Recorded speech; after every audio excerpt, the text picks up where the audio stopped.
Ya kalau misalnya diasumsikan waktu itu bicara tentang bangunan koalisi besar, dan kemudian semua partai politiknya oke, harusnya udah jadi dong terbentuk koalisi besarnya kan sekarang kan.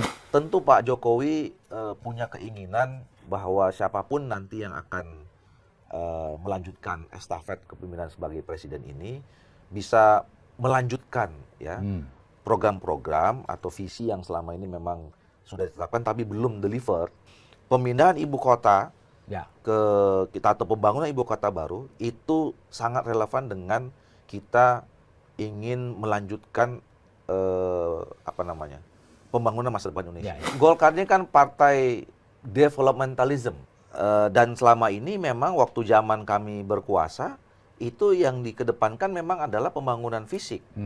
Buat Golkar sebetulnya bukan mempersoalkan soal sistem pemilunya. Ya. Perlu dicatat, Golkar satu-satunya partai politik yang pernah meraih kemenangan di dua-duanya. Di dua baik sistem itu, tertutup, baik terbuka. Iya.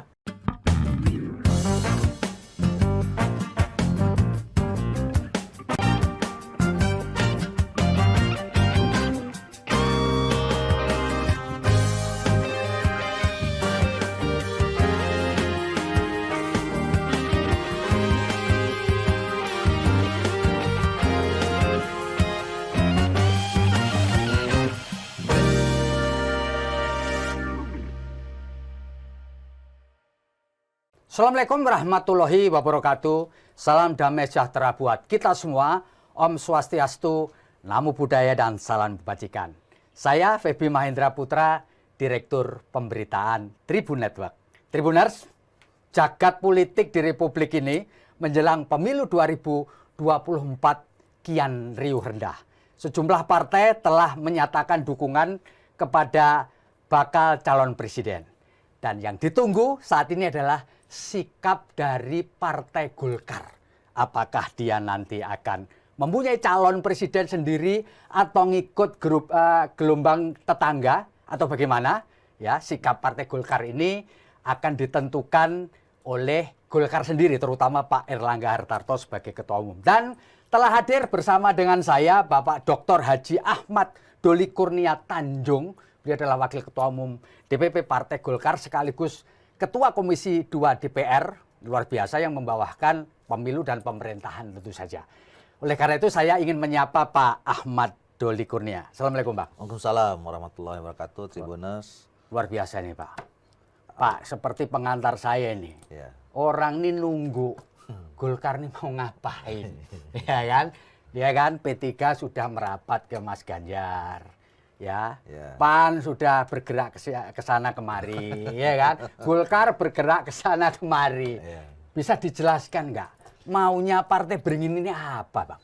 Ya, jadi Golkar itu sebenarnya pertama menginginkan sekali bahwa pemilu tahun 2024 itu pemilu yang lebih berkualitas dibandingkan dengan pemilu-pemilu sebelumnya. Apa indikatornya? Yang pertama adalah kita tentu tidak mau mengulangi peristiwa tahun 2019. Pemilu memberi dampak keterbelahan atau polarisasi di dalam masyarakat kita. Tentu kita tidak mau mengulangi itu. Nah, oleh karena itu kita ingin sekali sebetulnya, jadi kita menangkap sebetulnya masalah terbelah itu kan masalah komunikasi saja. Bisa jadi antara komunikasi politik antar elit yang belum selesai, kemudian dibawa ke bawah, atau kemudian juga adanya keterputusan antara komunikasi elit dengan masyarakat gitu. Nah, ini yang mau kita perbaiki. Nah, oleh karena itu Golkar sejak 2 tahun yang lalu Pak Erlangga itu berusaha untuk membangun komunikasi dengan siapa saja, mulai dari elit, ya, sehingga tidak ada lagi sekat-sekat di antara elit politik. Ya. Jadi kalaupun nanti pada akhirnya kita beda-beda pilihan, ya itu tidak ada masalah dan prosesnya udah berjalan. Artinya proses kita ketemu, terus kemudian kita sepakat atau tidak sepakat, itu dilihat publik menjadi sesuatu yang biasa saja. Nah, yang kedua adalah indikator kualitas itu, ya kita ingin juga bertarung gagasan sebetulnya. Walaupun kita sadar betul, ini kadang-kadang klise. Ya kan? Bicara pilpres pasti ujungnya nanti siapa dipasangkan dengan siapa, dapat apa, gitu kan, dan seterusnya gitu. Tapi oke lah, nanti at the end pasti ada waktunya itu. Dan mungkin hari-hari ini sudah mulai masuk itu. Tapi kenapa kita 2 tahun yang lalu bicara soal itu? Nah, kita mau bicara dulu. Jadi kalau ditanya rakyat, kamu datang ke daerah, kamu bawa apa? Indonesia ini mau dikemanain? Yeah. Nah, itulah yang kita bicarakan. Kenapa pada akhirnya waktu itu kita bentuk KIB, Koalisi Nomor 1. Dan kita sepakat di KIB waktu itu bahwa nanti bicara capres dan cawapresnya di chapter terakhir. Kita bicara dulu nih tentang membangun Indonesia dan segala macam itu. Dan kita nggak perlu ngomong-ngomong juga ke publik. Tapi kalau ditanya, KIB sudah punya konsepsi tentang Indonesia ke depan. Golkar sudah punya. Cuman nggak pernah diomongin.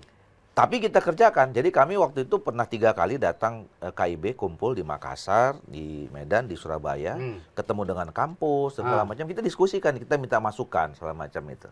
Nah, itu sebetulnya diinginkan Golkar. Nah, secara politik tentu kami dalam kontestasi pemilu ya ingin menang. Nggak ada partai politik yang tidak ingin menang. Menang di Pileg, termasuk menang di Pilpres. Nah, kami sudah punya calon presiden namanya Pak Erlangga Hartarto. Dan sekarang sedang kami komunikasikan dengan semua elit partai politik ya supaya memang ini diterima untuk bisa jadi capres. Nah, itulah kira-kira kalau ditanya apa keinginan Golkar. Ya, sekarang begini Bang. Golkar menjadi bagian dari KIB. Ya. Kenapa sih kok anggota KIB itu yang tertarik cuma PAN sama P3 dan Golkar? Kenapa nggak melibatkan partai lain? Apa nggak laku itu gagasan? Ya, itu ketemu momentum. Jadi gini, Mas. Sebetulnya dalam menghadapi pemilu khususnya Pilpres, setidaknya ada 4 variabel yang pasti dipertimbangkan oleh pimpinan partai politik. Pertama tadi soal ketemu atau tidak gagasan. Walaupun sekali lagi saya katakan ini klise. Iya. Ya Jadi kan? Pak Anies ya gagasan. Ya kan? Ketemu ini narasi. Ya, narasi gagasan, narasi. Narasi apa yang mau kita bawa? Konsepsi tentang Indonesia masa depan seperti apa? Ya kan? Tapi menurut saya ini paling penting. Track record enggak? Siapa? Track record enggak? Enggak. Lanjut. Ya, artinya apa namanya? Walaupun ini sekali lagi klise, tapi ini penting dan harus menurut saya, ya nggak boleh tidak kalau ingin ketemu dengan kalau ada pembicaraan antara elit politik. Nah, yang kedua adalah kenyamanan psikologi politik. Ya, yang ini terkadang yang ini disebabkan oleh peristiwa-peristiwa masa lalu, ya kan? Pertanyaannya sekarang, bisa ketemu nggak PDI sama Demokrat? Kan kayaknya orang bilang pasti nggak mungkin. Iya. Kemudian PKS dengan PDI. Ya memang nggak mungkin. Kan nggak mungkin. Ya. Ini artinya kenyamanan psikologis. Karena ada peristiwa-peristiwa masa lalu yang mendahuluinya gitu. Ini pasti juga menjadi variabel untuk mempertemukan antara elit politik ini. Nah, yang ketiga adalah ya ingin menang. Kita nggak mungkin berkoalisi dengan siapa kalau hitungannya kita nggak menang kan gitu. Pasti mau menang. Oh gitu ya? Lah iya. Untuk apa ketemu kerja sama orang gitu kan? Tapi nggak menang. Tapi nggak dalam hitungan kita pasti kalah, nggak mungkin. Gitu. Nah, yang keempat, ini yang mungkin jarang diungkapkan orang. Pilpres kita ini sekarang barengan dengan Pileg. Betul. Sama kayak 2019. Jadi pimpinan partai politik pasti dia nggak mungkin mikirin Pilpres aja atau mikirin Pileg aja. Pasti milihin Pilpres dan Pileg. Nah, ini yang kadang-kadang kemudian membuat orang kok langkahnya nggak ke sini ya, kenapa ke sana ya? Nah, ini juga menjadi salah satu pertimbangan. 4 variabel inilah, gitu. Nah, jadi kami dengan variabel ini membangun coba komunikasi dan alhamdulillah Golkar ini adalah partai yang terbuka, bisa kerja sama siapa saja. Nggak ada yang tadi yang nomor 2 itu kita nyaman-nyaman saja dengan siapa, semua pihak, dengan semua partai politik nyaman-nyaman saja. Nah, makanya kita keliling. Tapi yang nyantol kemudian waktu itu 2 ini. P3 dan PAN. Waktu itu kemudian ya sudah ini cukup nih. Kalau kita mau bicara bertarung di Pilpres cukup tiga partai ini. Dan kemudian dalam pembicaraannya ketemu tadi konsepnya ketemu, narasinya sama. Tidak punya masalah dalam soal kenyamanan psikologis dan punya potensi menang, kita tinggal bicara siapa ini ya kan gitu loh. Dan kemudian 3-tiganya ini adalah ketua umum partai politik yang ada di pemerintahan, koalisi pemerintahan, dan juga sekaligus ada di koalisi pemerintahan dan juga sebagai ketua umum partai politik. Jadi berpikir variabel keempat tadi aja, Pilpres dan Pileg pasti sama-sama nyambung gitu bicaranya. Jadi pembicaranya itu gimana caranya kita Pilpres menang, tapi Golkar, PAN dan P3 juga bisa mencapai target mendapat perolehan kursi berapa masing-masing. Jadi kan enak ketemu waktu itu, nyambung lah kira-kira begitu. Sekarang begini, ketika P3 menyatakan dukungan kepada Ganjar, ngomong dulu nggak di KIB? Ngomong, jadi gini. Ngomong gimana tuh? Kami sudah membangun kesepahaman dan kesepakatan di awal. Pertama adalah kami menghormati kedaulatan masing-masing partai. Masing-masing partai punya keputusan. Sama juga dengan P3 dan PAN menghormati bahwa Golkar punya calon. punya capres. Kalau memang mereka waktu itu nggak menghormati, nggak ketemu koalisi ini. Gitu. Nah, makanya berjalan. Kami juga saling menghargai. Silakan saja. PAN nanti punya keputusan, P3 sudah punya keputusan, kami hormati. Nah, makanya ketika kemarin misalnya P3 dalam Rapimnasnya memutuskan mencalonkan Ganjar, buat kami itu sudah menjadi bagian dari kesepakatan di awal. Dan jadi itu, bukan kejutan atau surprise gitu ya? Jadi komunikasi antar ketua umum partai politik, 3 partai politik ini intensif, ya, formal dan informal. Jadi kalau ada perkembangan apa, mereka saling komunikasi. Jadi Golkar nggak terkejut, wah ketika Ganjar itu nggak ya, biasa aja. Terkejut, biasa saja. Nah, sama juga sekarang. Golkar udah punya putusan, P3 sudah punya, PAN belum resmi kan ini. Nah, kita mau nunggu nih. Mau nunggu nanti dia keputusannya apa. Tapi Golkar sudah diberitahu bahwa belum. Ya? Ini kan belum tahu nih sinyal-sinyalnya. Belum diberitahu tapi sudah tahu. Sinyal-sinyalnya kan udah ada. Tapi tadi nggak tahu. Waktu itu kan Pak Zulkifli Hasan buat acara Rakernas apa di Jawa Tengah, ngundang Pak Ganjar dan Pak Erik kan. Kemudian kasih sinyal lah bahwa kira-kira mau diarahkan ke sana. Tapi hari ini saya nggak tahu, tadi ada yang mengatakan waktu sekjennya mengatakan bahwa kemungkinan mereka akan tarik dukungan ke Ganjar. Makanya kita nggak tahu resminya apa. Nah, jadi kami memang menunggu apa keputusan masing-masing. Nah, tapi yang menjadi kesepakatan kami adalah bahwa kalau bicara tentang capres dan cawapres KIB nanti akan dibicarakan sama-sama. Bentar Pak Doli. Gitu. Apakah ada satu komitmen bahwa sebelum dipublish harus diberitahu dulu kepada KIB? Misalkan ya, PAN kan ini belum nih. Nah, nanti ketika publish, sebelum publish, ngomong dulu nggak ada kesepakatan gitu? Ada. Sama dengan kayak P3 kemarin. Saya malah dengar cerita dari teman-teman P3 ya. Itu Rapimnas itu kan di hari apa gitu ya. Rencananya waktu itu mau dibuka, malam itu langsung diumumkan. Tapi kan diundur sehari. Nah, Pak Mardiono itu mengatakan, saya ingin ketemu dulu bertiga sama Pak ini gitu. Walaupun sebelumnya udah dikasih tahu juga secara informal bahwa kami mau Rapimnas, putusannya nanti mungkin seperti ini gitu. Tapi itu pun juga Pak Mardiono waktu itu saya dapat informasi dari teman-teman P3. Jadi disebutkan bahwa saya ingin duduk dulu bertiga dengan Pak Erlangga dan Pak Zul gitu. Jadi ini nanti juga kayak gitu ya komitmennya ya berarti? Iya, pasti kalau ada perubahan ini saya kira Pak Erlangga, kalau benar hari ini tadi menyatakan bahwa mereka nggak mencabut dukungan ke Ganjar, pasti udah dikasih tahu sama Pak Erlangga sama Pak Mardiono oleh Pak Zul. Gitu ya anunya ya, rule of the game. Itu rule of the game begitu. Kesepahaman dan kesepakatan yang dibangun dari awal tuh seperti itu. Tadi Pak Doli mengatakan bahwa chapter masing-masing partai memberikan dukungan itu chapter yang berbeda ketika chapternya KIB sepakat untuk menyatakan sesuatu secara bersama. Itu gimana mekanismenya Pak? Coba dijelaskan. Jadi nanti kan sekarang Golkar sudah punya Pak Erlangga. P3 sudah punya Pak Ganjar. PAN kita nggak tahu X misalnya gitu. Nah, ini masing-masing. Tapi kalau nanti pertanyaannya adalah siapa capres dan cawapresnya KIB, ya kita rundingan.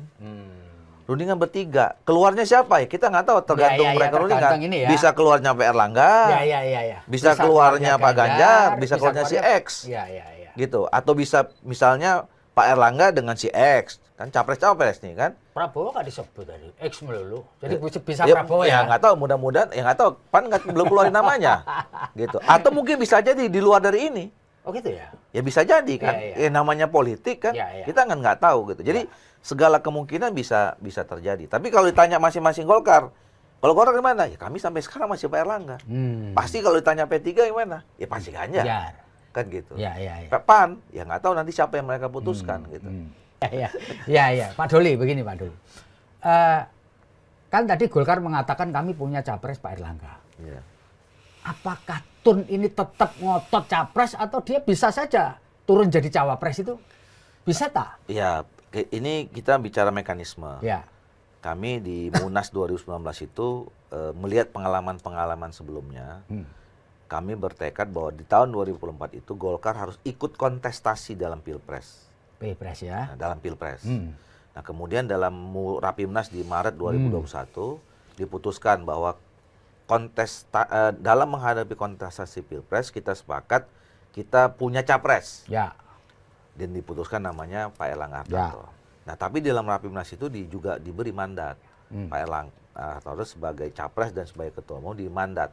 Keputusan akhir, kan kenapa kami tahu bahwa satu, kami sadar bahwa Golkar ini tidak bisa calon sendiri. Ya. Dia harus mencari teman koalisinya. Ya.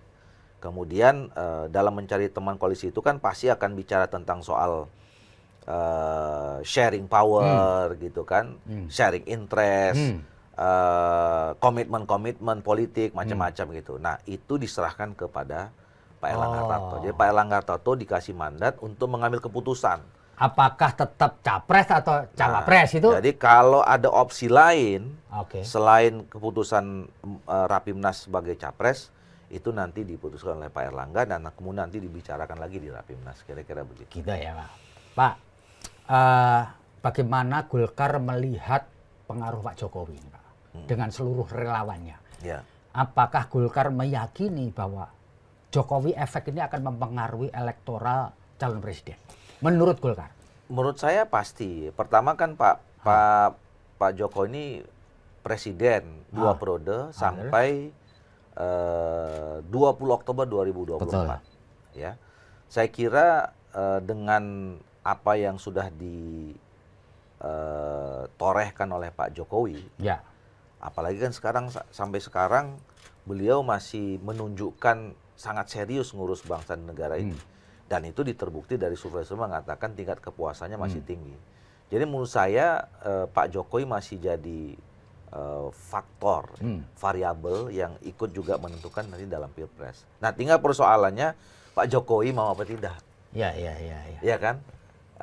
Apakah dia memilih untuk mempersilahkan semuanya karena ini adalah kader-kadernya, kader-kader bangsa gitu kan, atau kemudian dia ikut dalam salah satu mengendorsement orang tertentu gitu. Nah, itu tergantung Pak Jokowi. Tapi kalau pertanyaannya apakah variabel Pak Jokowi masih ikut menentukan? Saya kira masih.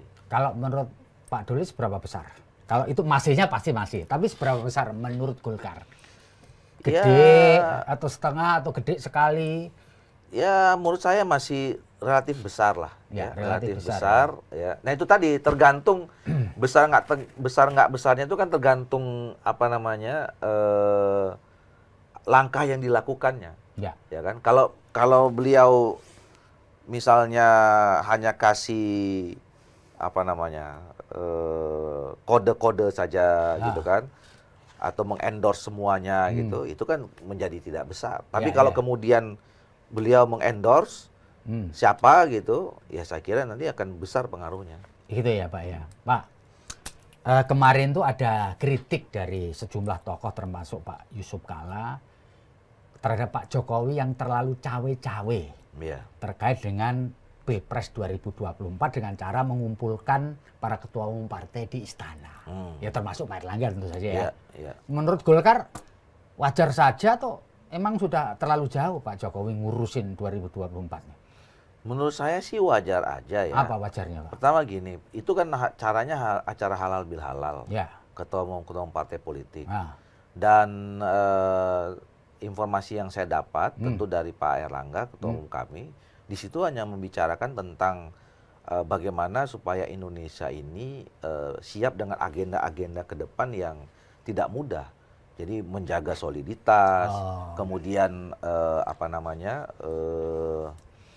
mempersiapkan diri dengan kebijakan-kebijakan yang tepat dan segala macam seperti itu gitu. Jadi bukan ngobrolin soal bikin koalisi besar gitu nggak? Nggak ada, buktinya sampai sekarang kan belum terjadi itu.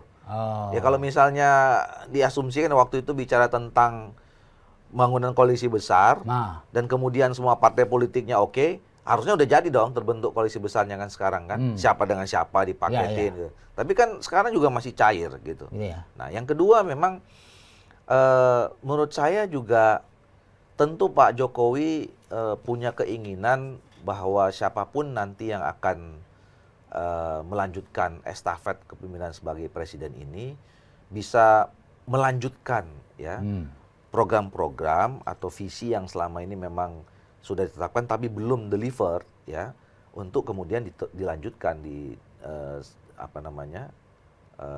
programnya pada itu wajar saja ya? Ya menurut saya wajar lah.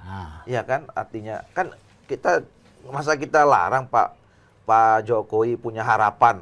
Dia sudah meletakkan sesuatu belum tuntas. Ya dia titipkan kan boleh-boleh aja.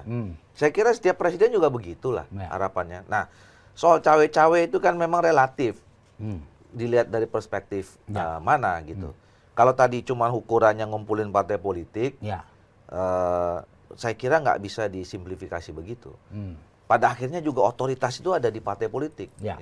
Kecuali kalau misalnya Pak Jokowi adalah seorang ketua umum partai politik A, ngumpulin partai politik yang lain, kemudian keluar dari pertemuan itu mengatakan harus kita membuat kayak begini, ya itu mungkin lain. Kan kita udah tahu mekanisme peraturan perundangan kita dalam pilpres itu partai politik yang menentukan. Nah, sama kayak kemarin pertemuan di mana yang musrah itu. Istora Senayan. Kan Pak Jokowi bilang nanti akan bisikkan partai-partai politik. Itu betul. Artinya kan kira-kira memberikan masukan partai politik. Nah, partai politik itu kalau dikasih masukan kan bisa diterima bisa enggak gitu. Kembali kepada partai politik masing-masing gitu. Pak, tadi kan Bapak cerita bahwa Golkar ini punya narasi, punya gagasan gitu kan ya. Related nggak sama apa yang sudah dikerjakan Pak Jokowi sekarang? Ya tentu kan kami... Kalau nggak related kan berarti ingin ngubah kan begitu? Ya jadi gini, kami kan relatif Golkar dalam posisi bagian dari koalisi pemerintah Pak Jokowi. Ya 10 tahun sudah. Kemudian apalagi di dalamnya sekarang ketua umum kami diberi kepercayaan sebagai Menko Perekonomian yang dalam katakanlah 3 tahun terakhir ini lagi sulit-sulitnya, ada COVID, ada dampaknya, ada macam-macam gitu. Jadi artinya Pak Erlangga terlibat langsung bersama dengan Pak Jokowi di dalam mengambil kebijakan-kebijakan atau keputusan-keputusan mengantisipasi ini. Jadi saya kira ya sudah related. Apa yang artinya apa yang dikerjakan oleh pemerintah sekarang Pak Erlangga itu terlibat gitu langsung. Artinya narasi dan gagasan yang dibikin Golkar ini ada relasinya dengan apa yang sudah dikerjakan pemerintah. Ada yang sudah ada relasi dengan dikerjakan. Nah, tentu kemudian masih banyak saya kira PR lagi yang belum selesai sekarang, dan kemudian masih banyak hal-hal yang baru yang tentu kemudian juga itu muncul karena kita bisa melihat 5 tahun ke depan itu kan 10 tahun ke depan tantangannya kan beda ya. Jadi itu kombinasi yang sekarang kita bangun, artinya hal-hal baik yang sudah diraih oleh pemerintah sekarang yang di dalamnya adalah bagian Pak Erlangga dan Golkar terlibat di dalamnya secara langsung, tetapi kemudian kita kan melihat ke depan ini 5, 10, 15 akan datang itu kan ada situasi-situasi yang kita harus forecasting gitu loh. Yang kemudian mungkin berbeda pendekatan pengambilan kebijakannya gitu. Nah, ini yang kemudian kita sempurnakan kira-kira begitu. Oke. Teknisnya begini, Pak, kalau ada pertanyaan. Apakah Golkar nanti punya komitmen untuk melanjutkan IKN? Kalau pertanyaannya seperti itu, apa jawabannya? Committed. Apalagi saya ini ketua Pansus IKN. Enggak, maksud saya sebagai partai. Loh iya. Saya kan di sana sebagai ketua Pansus mewakili partai. Ya kan, saya jadi ketua Pansus karena saya ketua Komisi 2 yang itu adalah rekomendasi partai. Sejak awal kami diskusi tentang ini. Dan saya juga waktu itu ya saya kan dapat masukan dari luar, ini untuk apa IKN dan segala macam. Sebelum saya nerima sebagai ketua Pansus itu, saya belajar, merenung, ini apa ini barang ini. Dan menurut saya ini bukan soal sekedar agendanya Pak Jokowi, tapi menurut saya ini agenda bangsa ke depan. Ya, kita bisa berdiskusi panjang nih soal ini. Jadi menurut saya pemindahan ibu kota Ya. ke kita atau pembangunan ibu kota baru itu sangat relevan dengan kita ingin melanjutkan pembangunan masa depan Indonesia melalui pemerataan, ya, adanya menghilangkan disparitas antara Jawa luar Jawa, kemudian membangun epicentrum ekonomi baru yang tersebar seluruh Indonesia. Menurut saya sangat relevan dengan masa depan Indonesia. Pak, di luar IKN kan Pak Jokowi ini apa ya, getol gitu membangun infrastruktur, dan tentu tahun 2024 belum tentu selesai semua. Ya. Golkar punya komit untuk melanjutkan infrastruktur itu atau punya pendapat lain? Oh iya dong. Partai ini, Golkar ini kan partai developmentalism. Ya kan? Partai pembangunan gitu. Partai karya kekaryaan. Ya. Dan selama ini memang waktu zaman kami berkuasa itu yang dikedepankan memang adalah pembangunan fisik. Ya kan? Kan perubahan yang sangat mendasar dari zaman atau rezim sebelumnya dengan rezim pada saat Pak Harto di Badan Golkar kan itu kan pembangunan yang nyata, ya ada sampai trickle down effect dan macam-macam itu. Jadi pembangunan infrastruktur adalah menjadi bagian yang penting. Dan sekarang kita merasakan, ya saya lah pribadi gitu misalnya, dulu kan orang ini dapat duitnya dari mana? Kan orang nggak persoalkan sebetulnya program infrastruktur itu. Cuma orang bertanya, ini duitnya dari mana? Tapi pada akhirnya begitu jalan orang menikmati. Sekarang orang dari Jakarta ke Surabaya cuma berapa jam aja tuh, gitu. Di Jakarta ini sekarang, rumah saya di Bogor sana, menikmati betul itu adanya pembangunan jalan tol dan segala macam. Jadi saya kira kalau yang menurut saya itu baik. Nah kalau baik ya kita jalan terus, kita akan teruskan. Nah, tinggal persoalannya ya ini kan harus ada balancing, ya balancing dengan tadi soal pembiayaan, soal APBN kita dan segala macam gitu. Jadi menurut saya hal-hal yang baik, yang positif dan juga bisa dinikmati oleh masyarakat secara langsung ya saya kira harus kita teruskan. Pak, bisa cerita nggak? Bagaimana selama 10 tahun ini komunikasi Golkar sebagai partai maupun Pak Airlangga dengan Pak Jokowi gimana? Pola komunikasinya itu lancar atau up and down atau gimana? Ya relatively secara umum lancar-lancar saja. Cuman yang namanya ini kan udah kayak keluarga kan di dalam itu kan.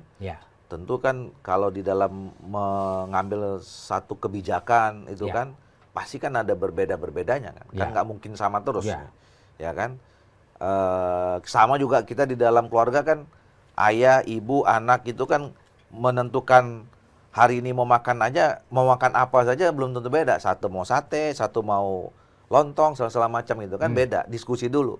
Sampai pada akhirnya, nah tentu saya kira perbedaan-perbedaan itu ada. Tetapi kan kepala keluarganya Pak Jokowi. Ya kan, keputusan terakhir atau final decision itu ada di beliau. Gitu.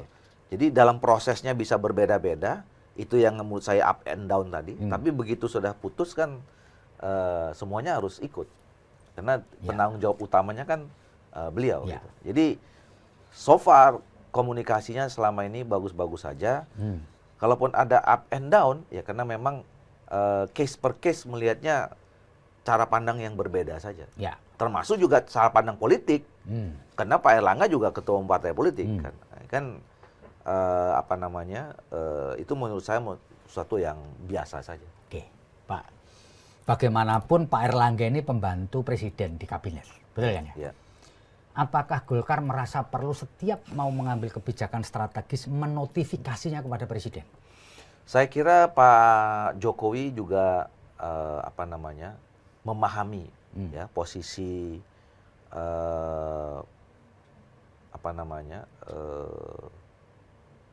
menterinya masing-masing, ya kan? As a menteri, tentu saya kira semua otoritasnya ada di Pak Jokowi. Tapi sebagai ketua partai politik, Pak Jokowi juga tentu memberikan otoritas yang penuh kepada setiap partai politik yang semua saja. Saya kira gitu, bukan hanya Pak Airlangga saja. Gitu. Jadi proporsional saja. Nah, ini yang kadang-kadang mungkin bisa jadi tadi sebut up and down. Karena kadang-kadang kebijakan di partai politik bisa jadi sedikit berbeda kan, dengan kebijakan ini.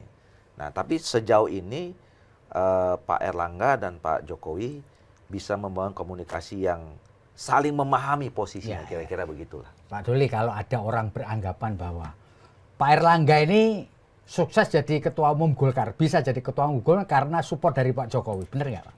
Anggapan orang ya ini? Nggak apa-apa, nggak salah juga kalau ada anggapan kayak begitu, ya. Tetapi Pak Erlangga itu terpilih 2 kali sebagai ketua umum dalam 2 kali Munas. Yang Munas itu punya mekanisme sendiri, punya aturannya sendiri, dan terpilih secara demokratis. Bahwa kemudian dukungan yang diberikan oleh seluruh warga Partai Golkar itu sama dengan dukungan yang diberikan Pak Jokowi, ya kan itu nggak apa-apa, biasa-biasa saja. Wajar aja ya. Wajar saja, artinya sama gitu kan. Gitu. Karena proses politik itu nggak sederhana, Mas Febi. Artinya kalau orang mau jadi pimpinan partai politik itu banyak sekali variabel yang harus artinya. Dan ini harus diselesaikan semua. Misalnya salah satu ya, saya kira kalau memang hanya mengandalkan, katakanlah tadi saya katakan ada 2 variabel saja yang kita hitung. Dukungan elit dengan dukungan warga partai. Kalau hanya sekedar mengandalkan dukungan elit saja, dukungan warga nggak cukup ya? Nggak cukup. Atau juga sebaliknya, kalau hanya sekedar mengandalkan dukungan warga, tapi kemudian komunikasinya tidak baik dengan elit dan segala macam, itu juga belum tentu berhasil. Jadi variabelnya semua, variabelnya banyak dan semua harus dikonsolidasikan. Kira-kira begitu. Pak, sekarang agak geser sedikit nih pertanyaan saya soal sistem pemilu. Sekarang ini ada orang mempersoalkan sistem pemilu, meminta supaya sistem pemilu adalah proporsional tertutup seperti zaman lalu. Tapi Golkar kan menyatakan bahwa lebih setuju kalau dilakukan secara proporsional terbuka. Menurut Bapak, apa sih minus plusnya dari 2 cara ini? Buat Golkar sebetulnya bukan mempersoalkan soal sistem pemilunya. Ya. Perlu dicatat, Golkar satu-satunya partai politik yang pernah meraih kemenangan di dua-duanya. Di 2 baik sistem tertutup itu maupun terbuka. Iya. 2014 2004 waktu itu tertutup. Kita menang lagi waktu itu. Gitu. Apalagi selama di Orde Baru gitu. Nah, jadi kami nggak mempersoalkan soal sistemnya. Cuman yang kami persoalkan adalah apa tuh? Kita harusnya kalau mau merubah sistem pemilu itu mempunyai waktu dan energi yang cukup. Ya. Nah, sekarang ini tidak tepat waktunya. Kenapa? Karena di dalam aturan kita, tahapan pemilu itu dimulai 20 bulan sebelum hari H. Oh gitu ya. Jadi artinya kita 14 Februari dimulai dari 14 Juni. Jadi 14 Juni itu sudah kick off. Jadi saya sering mengibaratkan, mengilustrasikan, sekarang ini kalau kita main bola, kita nih semua udah di tengah lapangan bola. Udah ada di lapangan ya? Udah di lapangan, penonton udah ada semua nih. Orang udah, kan DPT kan udah kan DPT udah dicatat. Penonton udah beli tiket, udah masuk stadion. Lagi main bola, tiba-tiba ada orang instruksi. Regulasinya minta diganti. Coba regulasinya diganti. Oh, jadi timingnya yang nggak pas ya? Offside nggak ada. Atau misalnya kalau yang namanya gol itu kalau ditendang pakai dengkul gitu. Lah, orang kan jadi kacau. Yang benar itu adalah kalau kita membuat regulasi dalam sebuah permainan, sebelum permainan dimulai atau sesudah permainan nanti kita evaluasi. Untuk permainan berikutnya. Untuk permainan berikutnya. Gitu. Nah, kalau kembali pertanyaan mana yang baik, semua punya plus minus. Terbuka, tertutup, bahkan ada 3 sekarang nih. Terbuka, tertutup, ada yang hybrid, mix. Gitu. Nah, kalau Golkar, apalagi tanya saya, yang cocok untuk Indonesia itu adalah yang mix. Nah, orang punya panjangan, misalnya teman-teman PDI pengennya tertutup, saya misalnya temannya mix, ada yang terbuka. Nah, ini kita diskusikan. Untuk waktu yang cukup ya? Waktu yang cukup. Makanya sebenarnya kami di Komisi 2 Ya, di Komisi 2 itu di awal kemarin periode Ya, ini, ya, ya. ini sudah mengajukan, Mas. Kami sudah mengajukan revisi undang-undang tentang pemilu. Ya. Kenapa kami ajukan di tahun 2019 itu? Karena kita pengen waktu yang cukup. Jadi jangan kita mendiskusikan sesuatu yang kita mau bertanding. Pasti interest kita muncul. Tapi kalau jauh-jauh dari pemilu, kan pemilu 2024, kita diskusi 2019 waktu itu. Ada cukup 5 tahun, 4 tahun. Nah, kalau kita ambil 2 tahun di awal yang jauh, Ya. itu kan objektif, Ya, tenang gitu ya. tenang, elaboratif, mendalam, kita kaji, kita evaluasi. Yang lalu itu apa kekurangannya. Nah, kita cari mana sistem yang bisa menutup kekurangan itu. Nah, jadi menurut saya, jangan sekarang. Ya. Dan kalau bicara tentang penyempurnaan sistem pemilu, ini kita bicara tentang sistem politik, sistem pemerintahan. Bukan hanya sekedar terbuka tertutup. Banyak lagi variabel yang lain harus kita kaji. Yang itu saling keterkaitan. Threshold misalnya. Orang kan ribut nih. Ya kan? Wah, ini kok dibatasi orang jadi capres. Ya. Nah, itu kan bagian dari sistem pemilu. Nanti kawin paksa katanya kalau dibatasi kan. Nah, kenapa yang ini nggak dibahas, yang itu dibahas? Ya. Padahal ini saling keterkaitan. Nah, makanya nanti. Itu ya jalan pikirannya ya. Saya begitu. Jadi bukan soal setuju tidak setuju. Tidak setuju. Tapi timingnya ya. Timingnya. Silakan saya kalau misalnya pada akhirnya hasil kajian kita mendalam itu kita kembali ke tertutup, tidak masalah. Dan masyarakat diberi kesempatan untuk disosialisasikan hasilnya kalau dari awal. Misalnya nih, nggak usah ke depan deh. Kalau kemarin misalnya kita jadi 2019 selesai nih 1 tahun 2021. Kita sosialisasi. Masyarakat juga udah nggak kaget. Sekarang kan gimana kaget tadi udah di tengah lapangan, penonton ini suruh berubah, kan kaget. Tapi kalau sebelum masuk lapangan, penonton juga ini dikasih tahu, nanti di dalam permainannya itu ngegol boleh pakai tangan. Jadi kalau ngegol pakai tangan jangan ribut. Kan bisa begitu. Kira-kira begitu istilahnya. Pak Doli. Aneh ya di negeri ini ketika tahapan pemilu sudah jalan. Orang masih percaya bahwa pemilu itu bisa ditunda. Bahkan nggak jadi. Apa sih sebenarnya menurut Bapak? Aneh gitu loh. Iya. Apa crucial point di sini nih? Kok bisa bahkan ada seorang politis senior yang terus menyuarakan itu. Apa itu sebenarnya ini? Ya, apa namanya ya? Dalam politik itu kan memang segala sesuatu bisa dimungkinkan terjadi. Tetapi kan politik itu juga ada tata tertib, ada aturan, ada regulasi yang mengaturnya, gitu. Nah, orang boleh saja punya keinginan. Saya kira nggak bisa juga disalahkan, nggak bisa direndahkan kalau ada orang mengatakan bahwa boleh nggak kita kita rubah jadi tidak 2 periode saja 3 periode? Boleh aja, nggak ada masalah, gitu loh. Boleh nggak pemilu ditunda? Ya itu hak orang mengatakannya. Ya. Tetapi persoalannya tadi kita punya aturan, punya regulasi.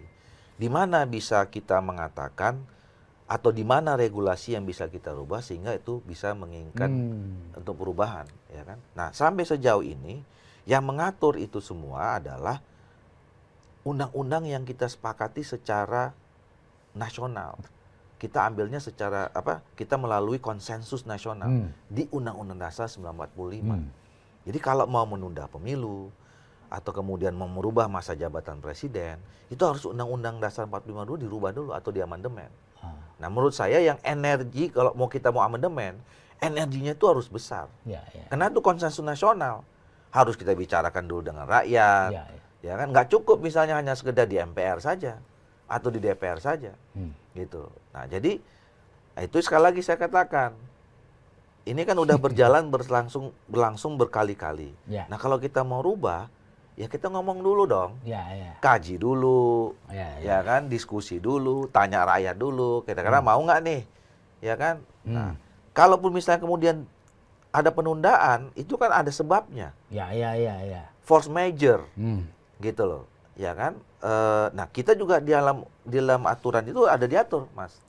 Ya, di Undang-Undang Nomor 7 Tahun 2017 itu ada pasal 343 dan segala macam itu ngatur. Cuma di sana tidak dikenal ditunda pemilu.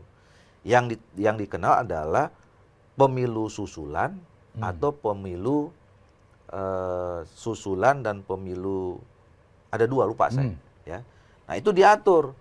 Kalau misalnya terjadi. Tapi tidak menunda pemilu secara keseluruhan, nggak ada ya di situ ya. Jadi kalau misalnya ada kerusuhan nasional, ada bencana alam, selamanya itu ada syarat-syarat. Ada syarat-syaratnya. Dan itu pun dilihat dari tempatnya. Jadi misalnya kalau di di Sumatera Utara, di satu kota yang terkena bencana, ya cuma di kota itu aja. Nggak yang lain. Kalau yang lainnya nggak terkena sebab itu, ya jalan. Gitu. Makanya disusulkan pemilunya. Kan kira gitu. Nah, jadi kita ini sudah punya regulasi yang sedemikian rupa diatur. Nah, jadi kalau ada keinginan-keinginan, kepentingan-kepentingan yang tadi itu, mari kita letak di aturan. Kira-kira keinginan itu bertentangan dengan ini apa tidak. Kalau nggak bertentangan, ya nggak apa-apa kita jalan. Tapi kalau bertentangan, ya kita tanya dulu, ini aturannya mau dirubah apa enggak. Nah kalau ditanya, siapa yang kita tanya? Ya rakyat, karena aturannya aturan besar, konstitusi kita, tanya konstitusi, tanya rakyat. Rakyat, kita kira ini mau dirubah, ada yang usulkan nih. Nah, kalau rakyatnya nggak mau, ya pakai aturan yang itu. Pak Doli, ini pertanyaan pamungkas saya, Pak. Banyak orang merasa worried, merasa khawatir bahwa pemilu 2024 nanti itu mirip-mirip dengan pilkada tahun 2017 dan pemilu 2019. Terjadi keterbelahan. Apalagi kalau calonnya 2 head on. Nah, misal Anies sama Ganjar lah gitu. Maka akan terulang kembali sejarah kelam itu.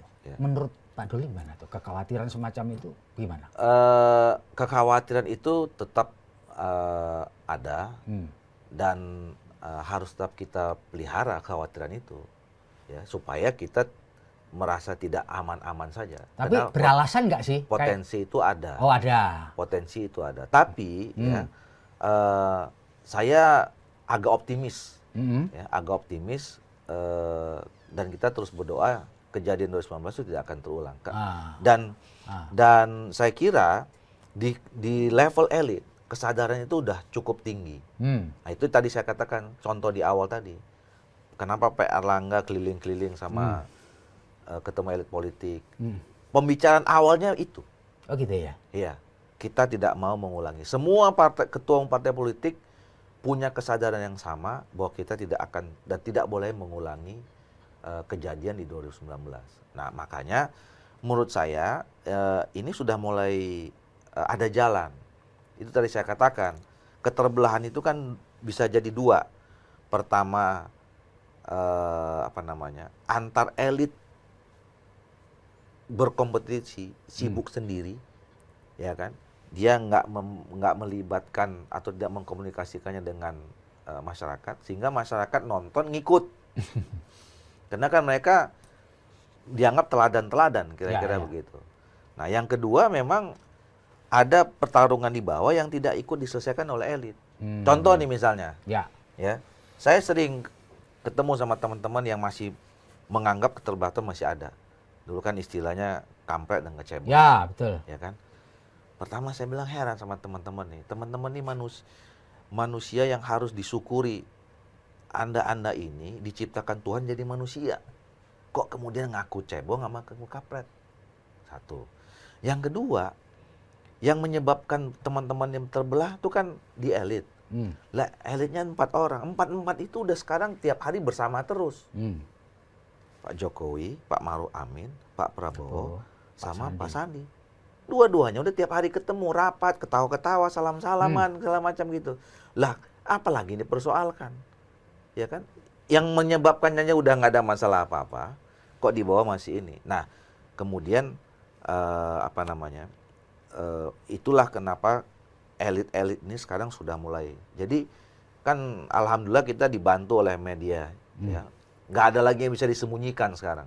Masyarakat mau jarum jatuh aja udah kelihatan. Nah makanya orang lihat. Sekarang menurut saya bagus aja. Hari ini ketua partai tertentu A ketemu dengan ketua partai B. Besok ketemu ini. Tapi pada akhirnya mereka berbeda. Tapi silaturahim tetap dijaga. Ini kan juga political education buat masyarakat.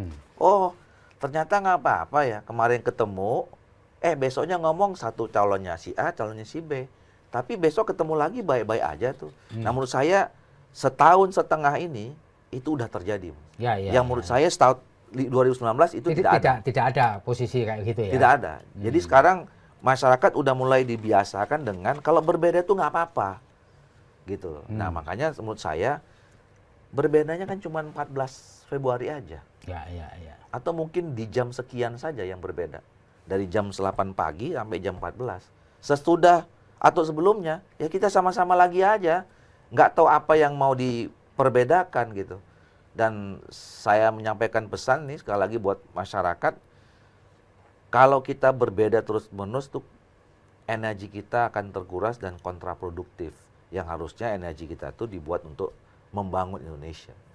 Jangan sia-siakan energi kita untuk saling tidak atau membenci sesama saudara kita. Selain dilarang sama keyakinan kita masing-masing, dan itu merugikan bangsa kita. Jadi justru percuma aja ya, nggak ada manfaat ya. Nah, satu lagi, harus dipahami, pemilu itu buat saya adalah media atau vehicle, kendaraan, kita untuk sampai kepada situasi yang lebih baik, situasi yang lebih maju, yang lebih membangun. Ya. Nah, jadi kalau kita anggap pemilu ini media untuk mencapai kebaikan, mari kita isi dengan kebaikan-baikan. Jangan diisi dengan keburukan-keburukan. Gitu. Jadi mari kita jadikan pemilu ini yang mengantarkan kita pada situasi yang baru, sesuatu yang lebih baik. Kira-kira.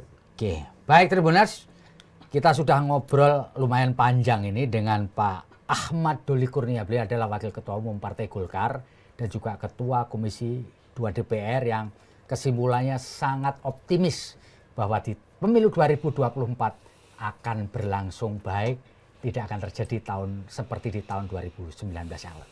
Saya Febi Mahendra Putra, pamit undur diri. Terima kasih Pak. Sama-sama Mas. Assalamualaikum warahmatullahi wabarakatuh. Assalamualaikum warahmatullahi wabarakatuh. Salam damai sejahtera buat kita semua. Om Santi Santi Om, Namo Buddhaya, salam kebajikan dan jangan lupa tetap bahagia.